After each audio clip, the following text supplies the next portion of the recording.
Hello everyone, welcome to today's show at Henry Interactive Talk Show. I'm your host, Penina Lauzi, and I'm the co-host today. I'm Henry Akello. So today we are going to be discussing about a topic that's affecting our communities. So we are going to discuss about drugs and drug abuse in the community. So this is something that affects the family, friendship, and future of the people who are abusing the drugs. So we want to see what we can do as a community to help eradicate this problem and how it's affecting us and everything about this beast called drugs. So welcome to this show, and feel free to leave your comments, whatever it is you would like for us to discuss in other topics as well. And if something is left out of this, also feel free to share in the comment section. So, Henry. Yes. Tell me, what do you think of when you hear about drugs? I think first I would want to look at it in several aspects. One, I would want to look at drugs and teenage, whereby I'm looking at what age do most of our kids or do most of our young people start by using drugs, and what are the reasons why they start using drugs. And if we are able to come up with several reasons and also know the root cause, then we will be able to say we can start by handling those reasons or root cause, so that we know that at the end of the day we are trying to reduce drug abuse among the young people. First, I started by saying we look at the reasons. I believe as a young person, we all have peer influence in most of the things we do. And this is one of the biggest problems that the young people have. I want to do what Penina does. I want to do what Henry do, and I want to know, am I able to do much better in this or not? Or I saw some of my friends, they were blowing out smoke. How does it feel to blow out smoke from the nose or the smoke from the mouth? You see that curiosity thing? How does it feel? So you find our young people today in the society, they are not adamant to say, this is going to harm my life. No, they want to go for the experience. And you see, when they go for the experience, they get into it, and before they know, they can never take a single minute without doing those things. For instance, I want to bring to your attention the fact that most of the young people today do smoke a lot of weeds. Yeah. And I can tell you how they describe the whole thing would really make you understand that it's not what we just see with our eyes. It's deeper. Because one time I went to see a friend in Nairobi, and there were some cookies that were made. And I realized after taking 2 of those cookies, things were never the same. You took them? You see, these are cookies on the table. People are having cookies, you having these things. So when you take these, then later on I asked my friend, what was those cookies made of? They said those are weed things. They are made of weed. So you see, they are able to even make them into certain way that even an innocent person won't realize. You just taking cookies with your friend, you don't know, but you actually taking a bit of drugs in it. So the level at which drugs has moved in the society today is something that I think even the government itself is curious about and wondering how are they able to stop this from happening. For me, that is what I believe. I've mentioned the fact that we have peer influence, we have curiosity, we have also the fact that they have tried to complement it in so many ways that most of our teenagers are still naive about. and They they're lack able to awareness. do it. Exactly. Someone just goes out with their friends, and whatever they do is, oh, there's something going around. You try. No, they will make you feel like you're not a man if you can't try that. You are not a lady if you can't try a single puff. And also some people feel unsupported and they feel not worthy in the community that they are in. So for them to gain that worthiness in the community, to be recognized in the community, they choose to go the drug way. They choose to go the drug way because, one, there must be something that has led into that. Someone feeling worthless in a society has a deeper meaning. It could be like it starts right in the house. Yes. This person or this child is either facing a little bit of a rejection, and that rejection, it took it outside. And when now they go outside, they belong to a group. Yes. When they belong to a group, then the group do certain things. And those certain things are things that is going to make him feel like, at least I found a place I belong in. So for them to feel accepted, they choose to get into drugs. With Exactly, because home is not conducive for them. So if home is not conducive for them, there is a group outside there that he can identify himself with. So it's or a the young coping lady. mechanism. Exactly. It is a supporting mechanism in the sense that we all belong together. Maybe they share whatever the challenges they're facing in life. So when they go there, they start doing this. I do it, but I try this, So you find yourself getting into a behavior that is so destructive, thinking that is something you'll do for a while until you get accepted, and then maybe you stop.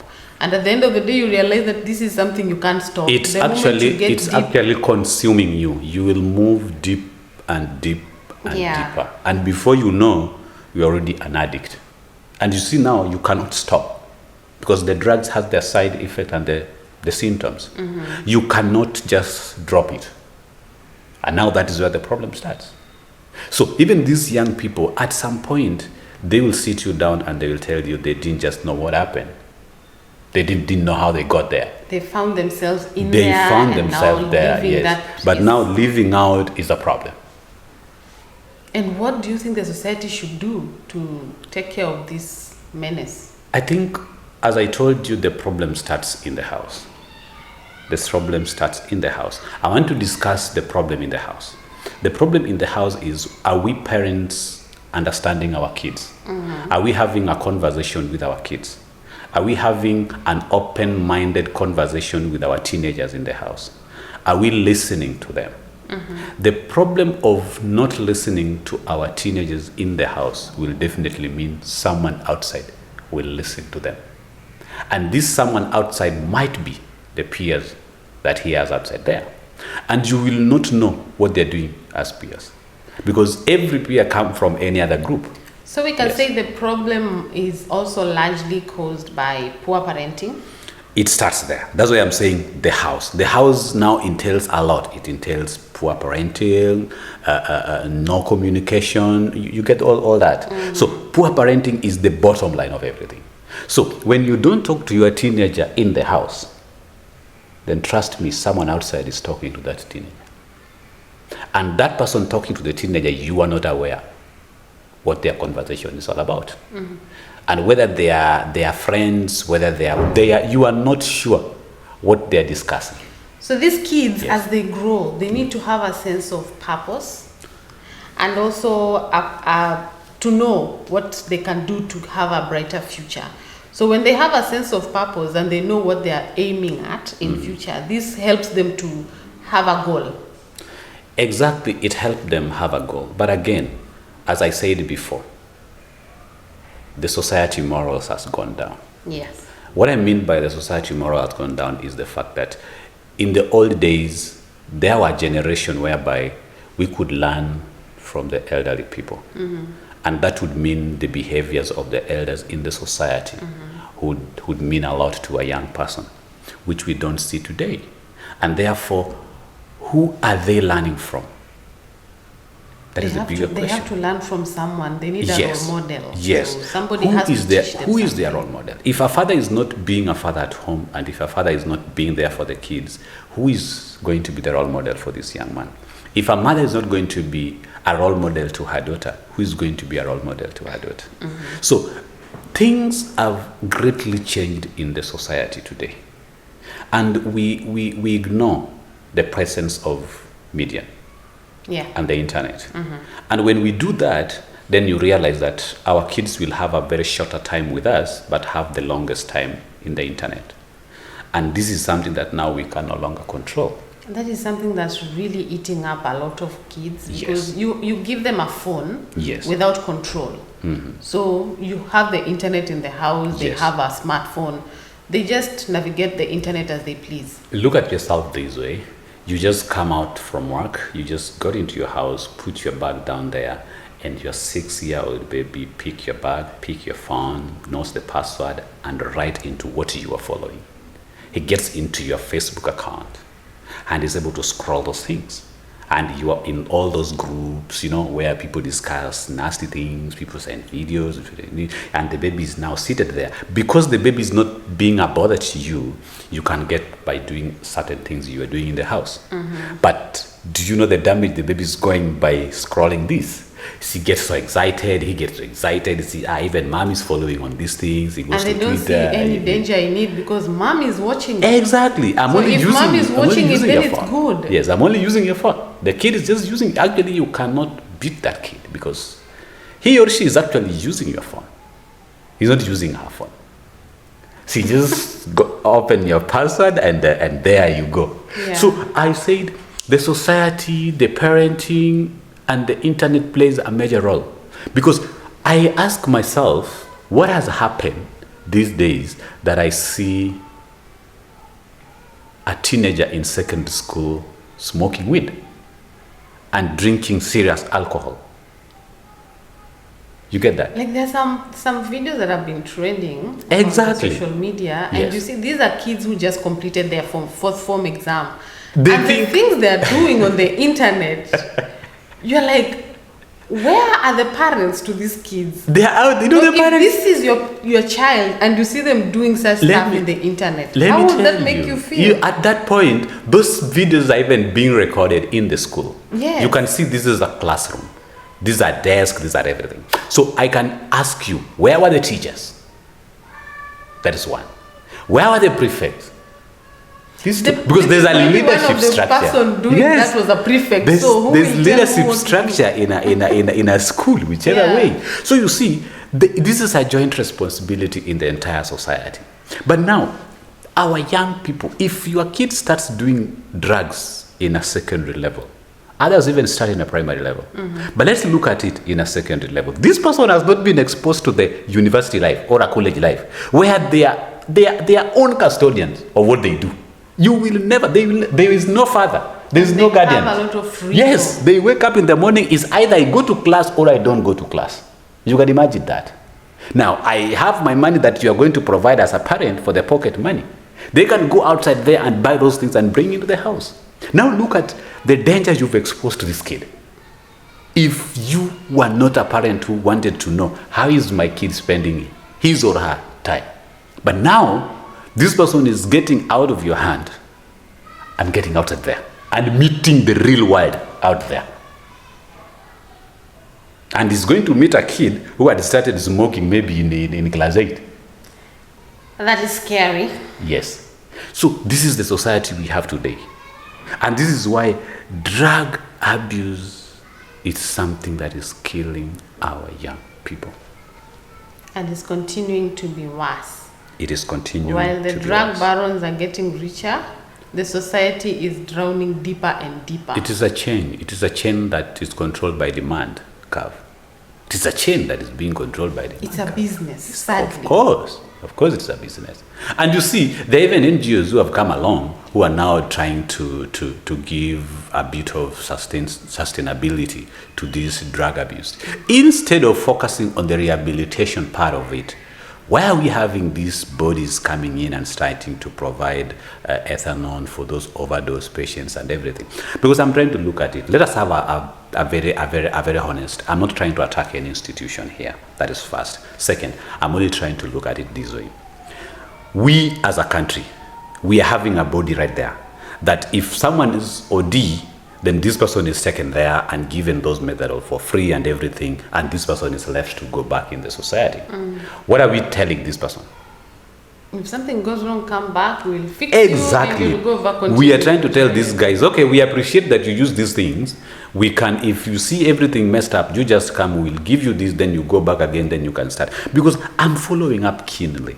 Why do we have these centers? That what they do is they get an OD patient, client, they go there, they stabilize them. After stabilizing them, they don't take them for rehabilitation. Neither do they take them for guiding and counseling. They leave them go back into society again. After a week or two, the same person comes here. So it becomes a system. They're also selling their drugs, you know. They're also selling their drugs. So are also these people making their own business living out of all this? Because it looks to me like. Because if all the people who are using the drugs go to them, that is also clientele. Exactly. It's also clientele. So if I keep you here, I'll still be supplying the drugs. If you go out, you know I do have the drugs. Exactly. I'll keep supplying them to you. So you realize, are we really helping? Because I believe if we first start by identifying a young teenage person who OD and blacked out in a way and taken to the hospital and taken to the department and given all the medication and this person is stable, the best thing we should do is, this is a case that should be reported to the authority. After that, the parents are notified. After that, this person needs to be taken to the rehabilitation center. First, it's a guiding and counseling, then from there to the rehabilitation center. This is, we are trying to structure in the aspect of helping this young person. But this is usually what happens.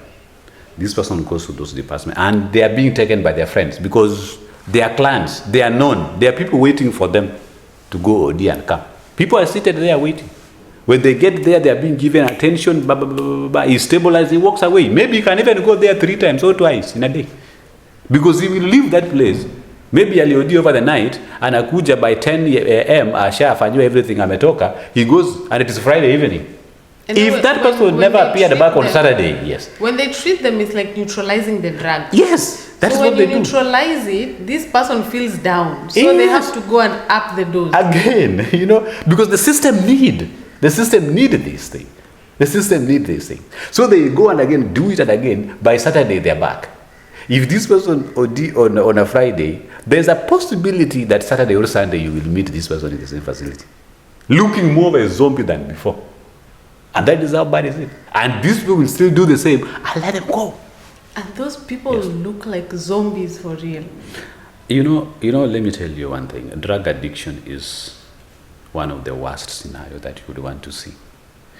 I don't know whether you've seen someone suffering drug addiction. Yes, I have. And having full-blown of all the symptoms. You will realize that someone is in prison. They are literally in prison. They no longer control themselves. The drug takes 100% of who they are. And they will never stop until they get that drug. So you will realize that it is a sad situation if you see someone in that situation. And I want to tell you, I once watched a story of how drugs washed away young people in America. And even in some parts of Nairobi, and even in some parts of Malindi, and even in some parts of Kisumu. I'll tell you, very bright people have gone down because of drugs. Because when the full-blown symptoms comes, it controls you. You no longer have the control of who you are. And that is when now the families will no longer even control such a person. Because you become 100% useless. Yes, 100% useless. You're even useless to yourself. And that is when now depression comes in, the thoughts of suicidal comes in, and at that time, you have a lot of package to deal with as a person. Your peers have gone a little bit ahead of you in life, and you are wondering what happened to you. It gives you depression, and the depression throws you deeper into the drug issue. Deeper and deeper, so you will never ever want to be sober in one single day or even one single minute. Because when you're sober, you think about a lot. Exactly. And they drive you deeper into depression. And you see, some of them even sleeps on the street. Do you know what happened to them on the street? Imagine a young lady sleeping on the street. So just throwing herself there. Everything happening in the world right now. Exactly. It's not the best thing. So how are we able to approach this issue in a very sober mind with the parents, with the organizations? Because we should take responsibility. And this responsibility is not purely on one individual person. It's not on the education system. We are not going to blame this on the teachers. We are not going to blame this on the parents. We are not going to blame this on the teenagers. We are not going to blame this on the government. It is a collective responsibility. And this collective responsibility means we must join hands in dealing with this. Yeah, so what advice would you give to someone going through addiction right now? Someone who might be watching you and is wondering what next? What advice would you give them? I think everything has its own start and should also have its own end. And these are personal decisions again. If you are still in a position to know that I'm going down the line of addiction, first you need to walk to the hospital. And when you walk there, be frank to yourself, as much as we would want you to be frank to the personnel, the medical personnel. Tell them, this is what I've gone into, and at this point, this is where I am. They will still take you through the withdrawal syndrome, handle all that, and please go sit down a therapist. When you sit down a therapist, they will not advise you just to stop. We cannot advise you to quit PAP. No, it's never that way. It will kill you. So the only thing they do, they will take you through the process until you find yourself back. They will take you through the guiding and counseling, through the therapy. They will take you through the treatments until you can still stand. But again, as I said, it is a personal responsibility. The reason why I said it is a personal responsibility, one has to make a decision. It has to be your decision. And it has to be your decision. It cannot be a decision of me. It cannot be a decision of your father. It because cannot be a if I'm decision the drug of your mother. addict Yes. and my family rushes me to the rehabilitation center, Yes. that decision did not come from me. Exactly. So I will go there. 2 days later, I break out and I'm out. Yes. Back to the drugs. Exactly. And again, even if you go there, you will say, I'm brought here by my parent. Because you don't see the reason why you are taken there. You will still blame it on your parents. I once have a friend who was saying, but they were wamenibeba wakanipeleka hapa. So I don't know what they want. It's like, I just accept that he or she has a problem. The first key things to every situation that we have in life is when we start by accepting, yes, this is where I am. And therefore, how can I get out of this place? So the moment we accept this is who we are, then we'll think of what next. And what next will open a window whereby people are now able to have a conversation. People are able to come into your life and start by advising you and you accepting. But when you still reject or when you still deny who you are, then you will never ever accept people coming in and giving you an advice because you don't believe that it's who you are.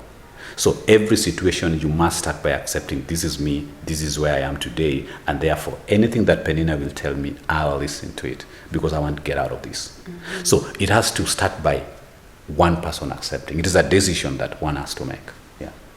Yeah, so for whoever is going through it, first thing I think they need to realize that they are not alone. Exactly. Because this is something that's not affecting them only. Whenever you get into drugs, it affects the whole family, the whole society at Everybody large. is burdened. So you are Everybody is not burdened. alone, and it's never too late to change. So the moment you feel like you need to make that decision, seek for help from family, friends, and even professionals, because people are there ready to help make that change.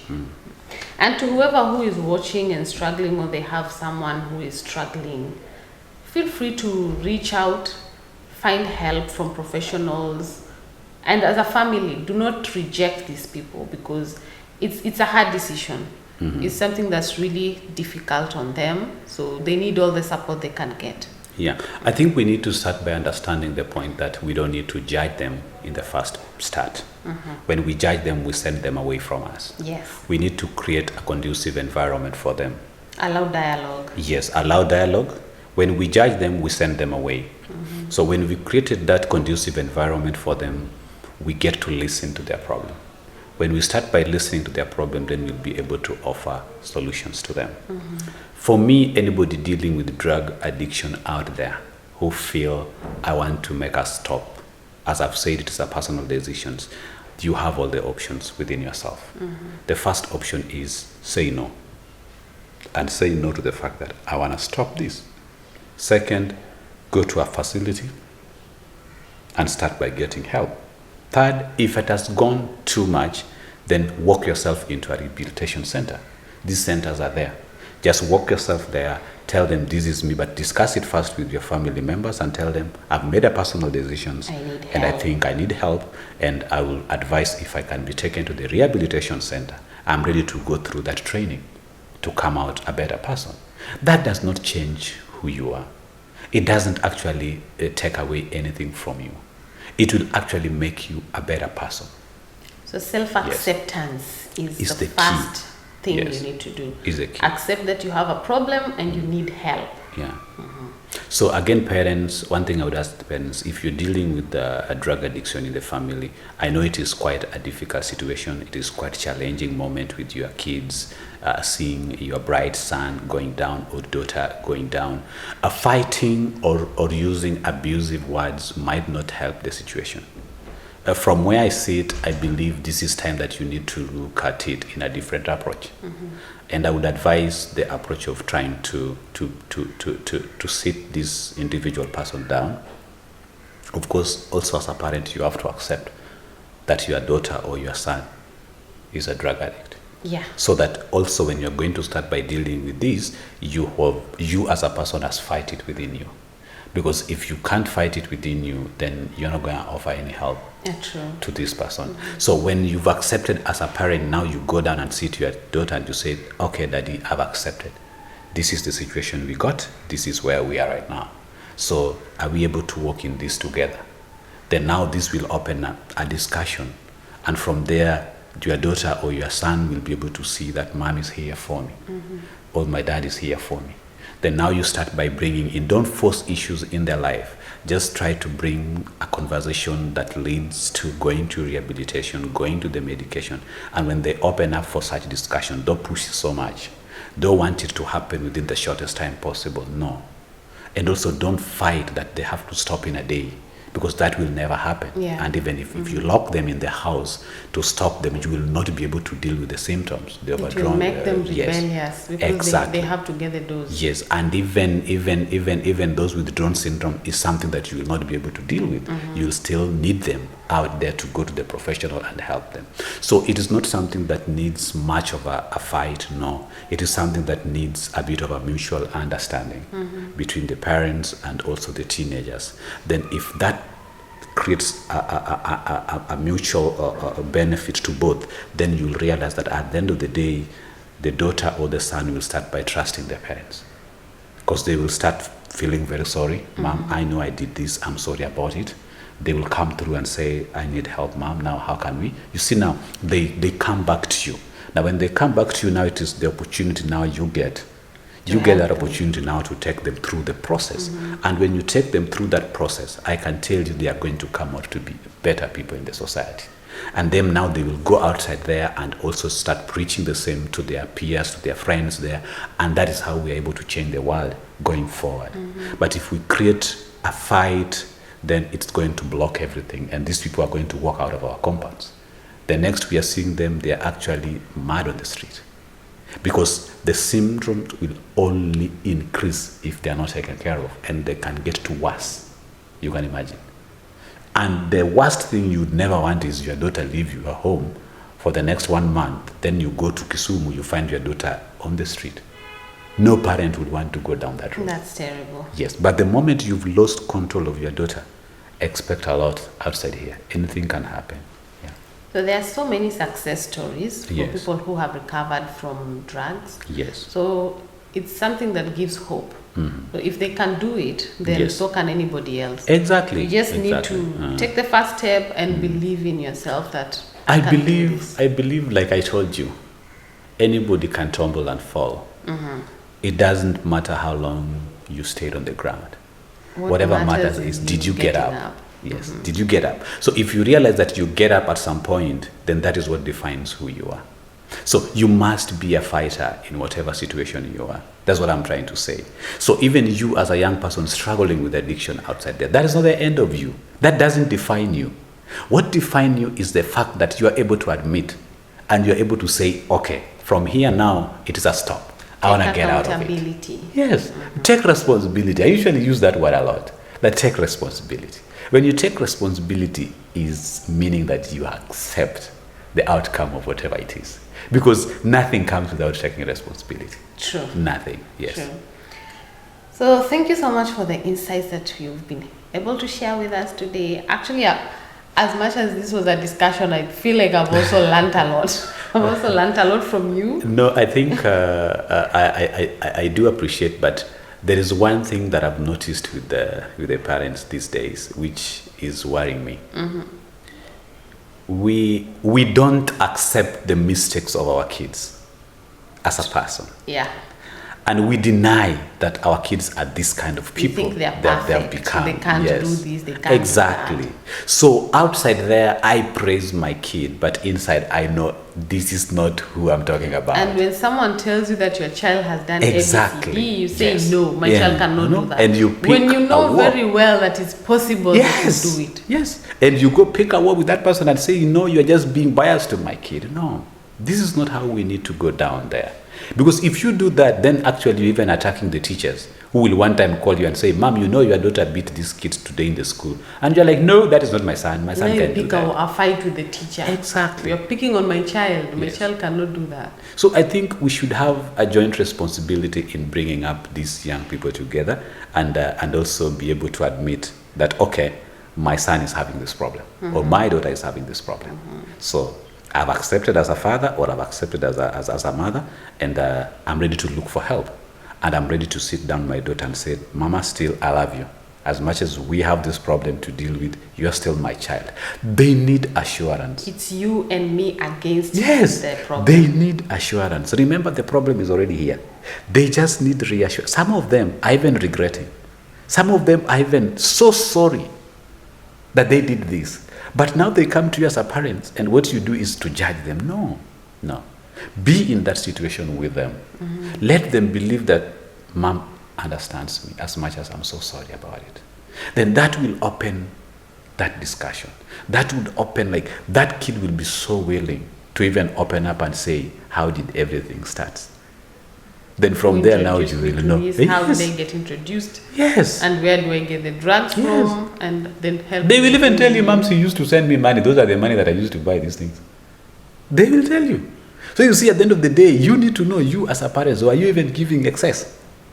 Because maybe you are loving, you are providing for your kid. Kumbe, you didn't know you are giving and you excess. don't know how to say no. So Yes. whenever they ask you, Yes. give. Whenever They come and ask say, you, Mommy, we are going to school, we are going for these road trips, I need some 500 shillings.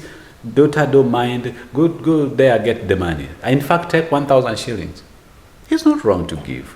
But when we give excess, what do they do with that excess? I feel like sometimes maybe they need to know that money is not just given because you ask for it. Because even as a parent, you don't go about getting money anywhere because you want it. You work for it. So the moment they realize that things like that needs to be worked for, then they value it more, and they see means where they can work with that in a better way. Yes. But if you give them everything they ask for, then there is a tendency of misusing because Exactly. they don't feel the pain. of Anything paying. in excess will always not be accountable Yeah, in a good yeah. way. That is one thing we know. So I do appreciate we having this discussion today. And any parents, any child, any young man outside there, you can pick our numbers. You can log into our YouTube channel, drop a message there. We will always come through for you. We will come through for you. We will link you up with the relevant bodies and make sure and take a responsibility to follow. Because we want to make the world a better place. But again, we also want to save the life of our young people and also make them responsible people in the society that we live in today. And we also believe that drug abuse is not a personal, an individual problem. It's Exactly. a community problem. So we are all in this together. So Yeah. if you need help, feel free to reach out and get the help that you need. Thank you so much. We will still be bringing more of these discussions and open up to us. We will be able to help, as we've said before. I was your co-host, Henry Akello. And I'm Penina Lauzi. Until next time, stay safe, stay motivated, and stay hopeful. Stay away from that drug. It's going to help you. Thank you so much.